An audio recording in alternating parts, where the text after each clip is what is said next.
What kind of trucks you got here? 1928 Ford and a 1939 Ford. Henry Specials. Henry Specials. What does that mean? Henry Ford. Oh, okay. What kind of engine you got in the back of the truck here? International Harvester. LB. Probably around the 1930s.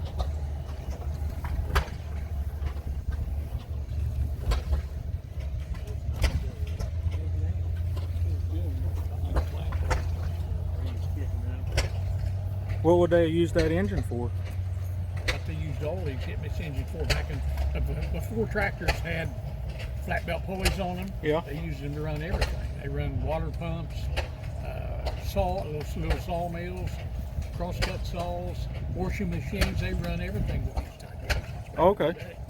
Then in the 30s, tractors started having flat belt pulleys on them. So if you had a tractor, you had a way to hook up and run your equipment. And then you didn't need the little They engine. used these.